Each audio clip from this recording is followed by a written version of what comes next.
of you who read our weekly newsletters, the midweek message, you may know that today we are beginning a new sermon series for this year called Psalms of Our Faith, or Songs of Our Faith. When I was a child, I used to love the Billboard Top 100 charts. Any of you still follow that or remember that? Top 10, Top 100. And at year's end, we always had an opportunity to look back and to hear all of the songs that were popular that year. And I loved thinking back over where I was when those songs were popular and images that they brought to mind. It helped remind me of everything I had been through that year, good and bad.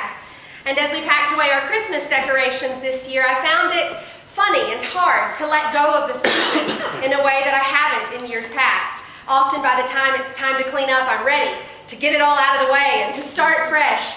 But I realized when I started thinking about that it really is the music of Christmas that means so much to me, that has helped shape my faith, all of those old ancient carols, and that was the piece I was having trouble letting go of, as Lillian still asked me each night to sing Stille Nacht for her in German as her favorite lullaby.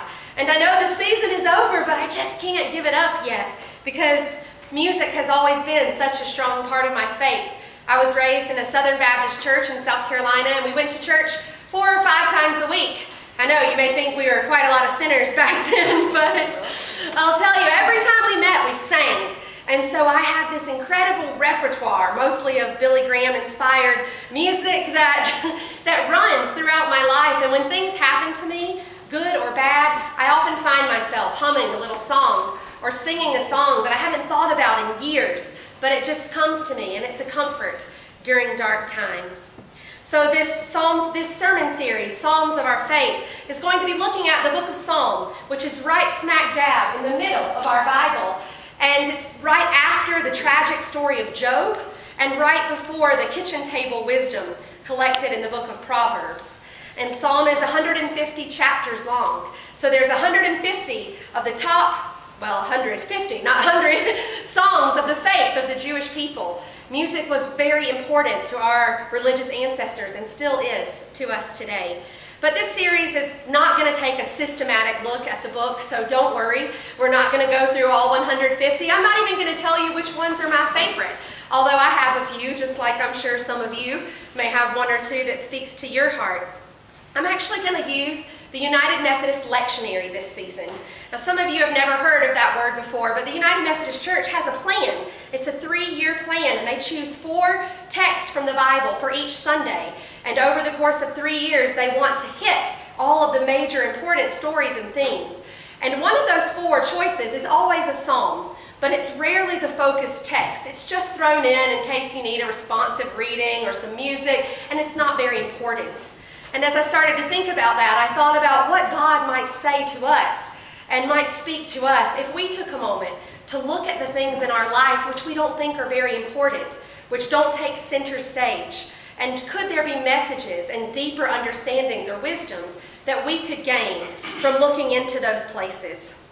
So this morning, Psalm 29 is all about God's voice and what God's voice sounds like. And every time I think of that, I picture the movie scene from Eat, Pray, Love, where Julia Roberts is on her bathroom floor crying desperately to God for some answer and wisdom, and she hears a voice, and it's her own voice, and it says, "Go back to bed."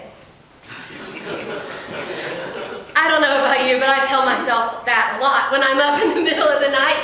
Or some of you may have read that book, The Shack, that was really popular a few years ago, and God was pictured as an elderly black woman in that book, and it was really shocking for some people to think about God as a female or God as a person of color. And I think it's good for us to be shocked and to expect surprises and mystery in the way that God is, and God reveals the God self to us. Just like this story that I shared with the children and which you all helped me to tell this morning from 1 Kings chapter 19, God is also present in natural disasters. In this story, there are 3 ways in which God comes to us: water or floods, earthquakes and wind, or lightning and fire. And so rather than preach a regular sermon this morning, I'd simply like to tell you 3 stories about each of these forces of nature. First, God speaks through water and floods. The voice of the Lord echoes above the sea. The Lord thunders over the mighty sea. The Lord rules over the floodwaters. Now I know here in Lyons I'm preaching to the choir because we have gained a lot of experience with floodwaters in the past few years. And I don't know if you remember that sound of the flood rushing through our town, but that sound of the raging water was deafening, and it was shocking.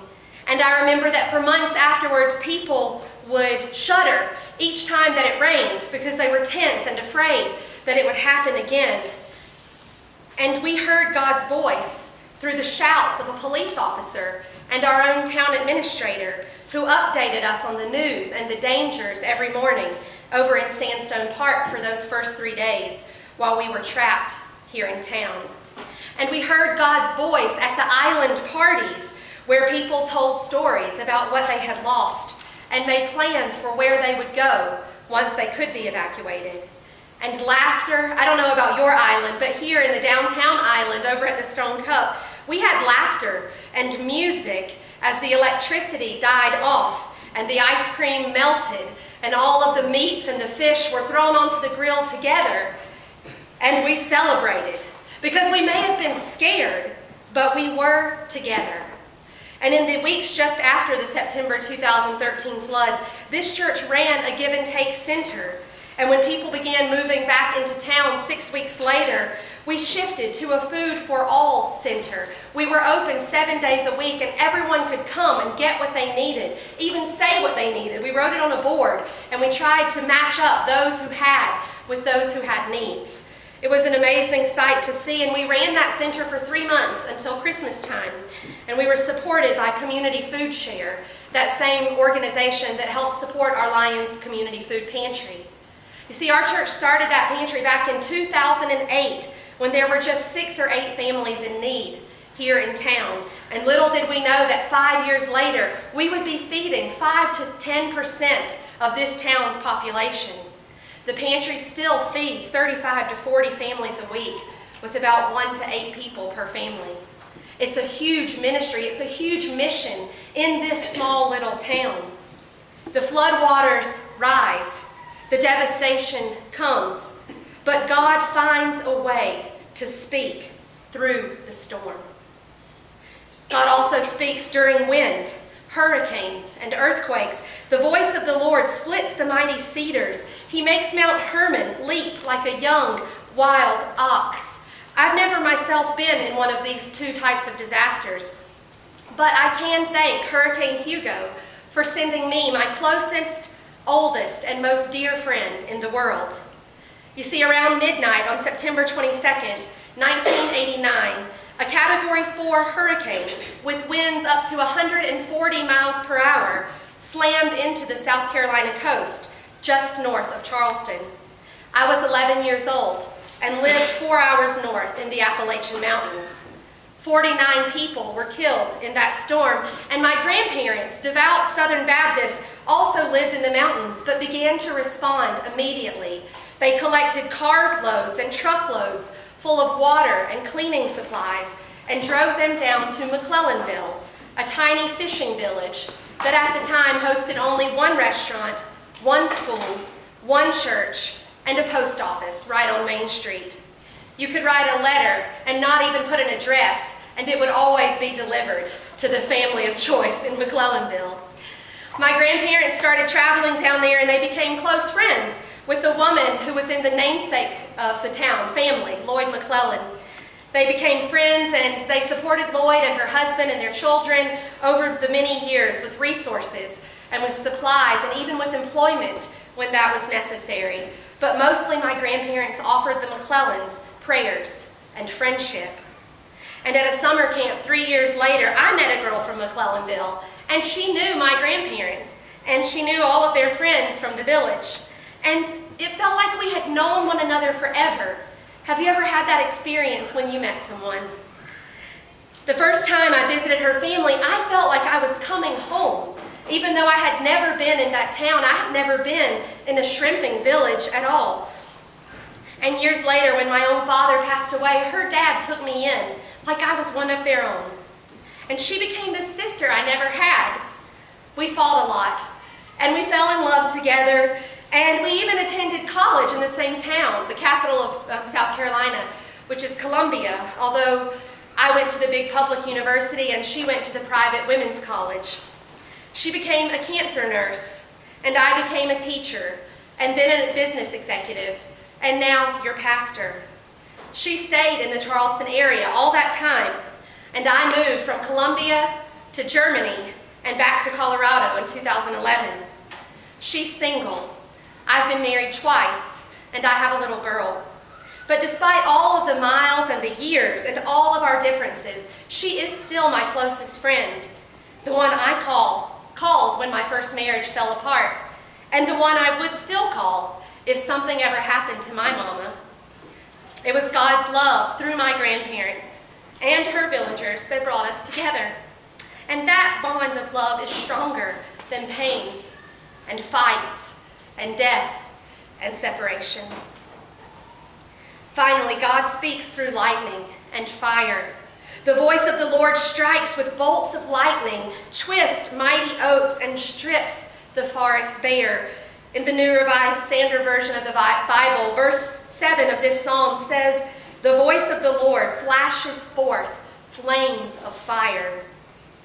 I've learned a lot about wildfire since I met Regis. He has his red card, and he volunteers. He tries to volunteer each summer for about 2 weeks, fighting wildfires from Arizona to Washington State.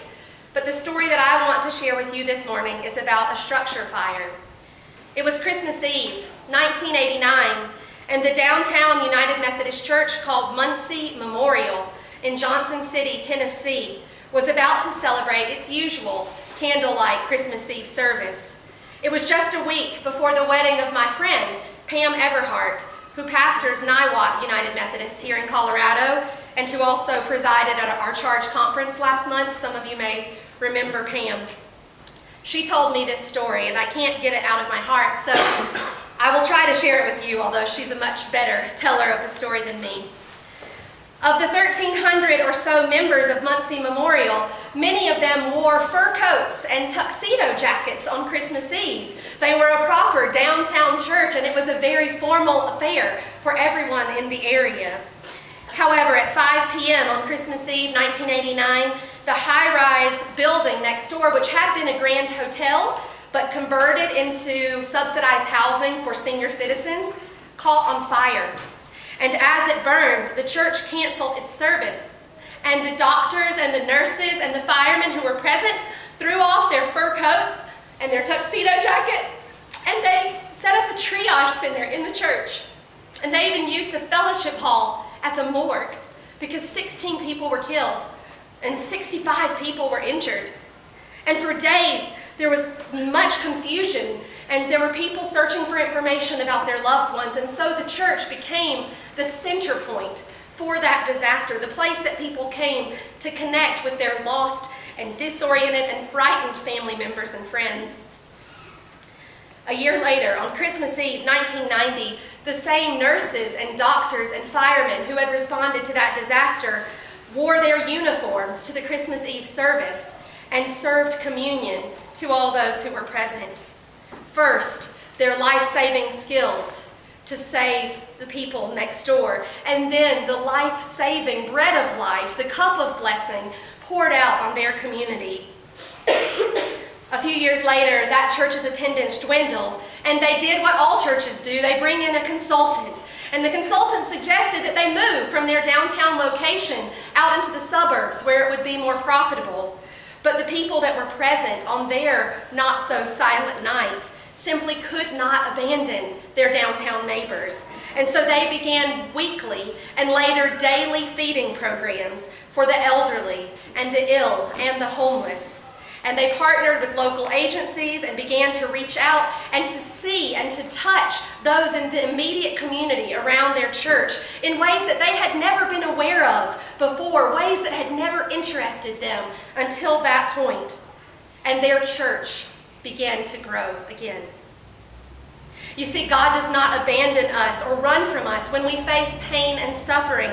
Quite the opposite. God's voice may not be in the water, the wind, the earthquake, the hurricane, or the fire, but in each type of disaster in our lives, natural or man-made, woman-made, there are always moments of silence, moments of stillness where God whispers to us still, "What are you doing here? I am right here with you." And like the eye of a hurricane, God's voice brings order to the chaos and calm to the storms. God overrules our anxiety and fears and brings light to our darkness. And as we sing songs of praise and songs of thanksgiving to God, just like Psalm 29 this morning, we actually sing into place that new order that can overcome all our chaos. So this year, I pray that we may continue to joyfully sing together. Amen.